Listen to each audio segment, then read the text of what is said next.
Hello viewers, আসসালামু আলাইকুম সবাইকে। আজকে আমি আপনাদের সাথে অনেক মজাদার এবং চমৎকার একটি জিনিস শেয়ার করতে চলে এসেছি। আর তা নিশ্চয়ই আপনার ভিডিওর ফ্রন্ট পার্ট দেখে বুঝতে পেরেছেন। বলুন তো কি হতে পারে? হ্যাঁ, আজকে আমি বানাতে চলেছি একটি হলোগ্রাফিক ফ্রেম। তো দেরি না করে চলুন শুরু করা যায়। প্রথমে আমি দেখিয়ে নিচ্ছি কোন কোন জিনিসের প্রয়োজন পড়বে এটি বানাতে। একটি ট্রান্সপারেন্ট প্লাস্টিক বক্স, ছোট্ট একটি কাগজ, স্কচ টেপ।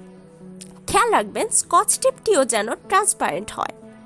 একটি স্কেল, এন্টি কাটার ও কেচি। তো প্রথমে আমরা এই বক্সটি থেকে ছোট কাগজটির মতো 4টি পার্ট কেটে আলাদা করে নেব। আর যেহেতু আমি এটা মোবাইল ভিউয়ের জন্য বানাচ্ছি, তো প্রতিটি টুকরার দৈর্ঘ্য 8 সেন্টিমিটার এবং প্রস্থ হবে 6.5 সেন্টিমিটার।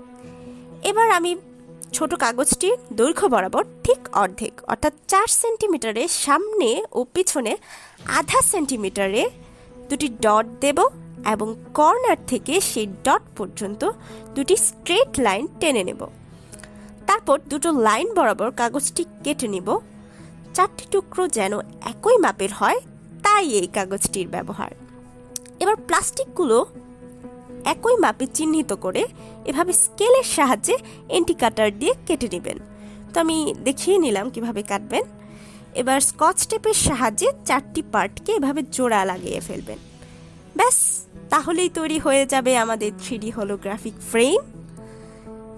এবার আমাদের কাজটি হবে ইউটিউবের সার্চ বারে গিয়ে 3D হলোগ্রাম ভিডিও লিখে সার্চ দিবেন।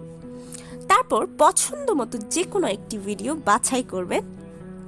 এবার হলোগ্রাফিক ফ্রেমটিকে এভাবে মোবাইলের উপর বসিয়ে রুমের লাইটটি নিভিয়ে প্লে বাটনটি চাপ দিয়ে ব্যাস, এবার দেখুন ম্যাজিক। কি সুন্দর না?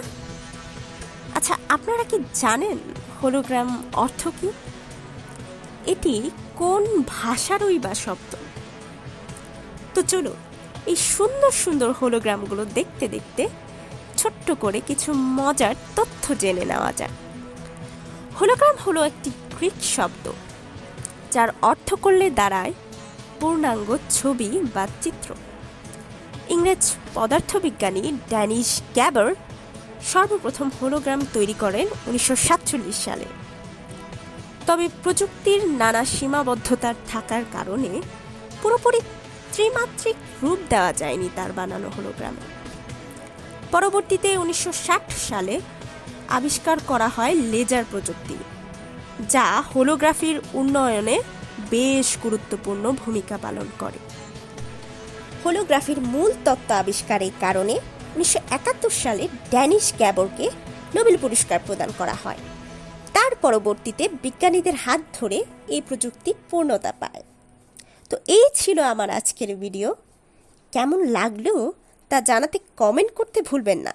আর ভালো লেগে থাকলে একটা লাইক এবং কাছের মানুষগুলোকেও ভিডিওটি শেয়ার করতে পারেন। আর এমন নতুন নতুন আরও ভিডিও পেতে অবন্তিস আর্টস অ্যান্ড ক্রাফটস চ্যানেলটিকে সাবস্ক্রাইব করে পাশে থাকা বেল বাটনটি বাজিয়ে দিন। আজ বিদায় নিচ্ছি, আবারও দেখা হবে অন্য কোনো ভিডিওতে। টাটা।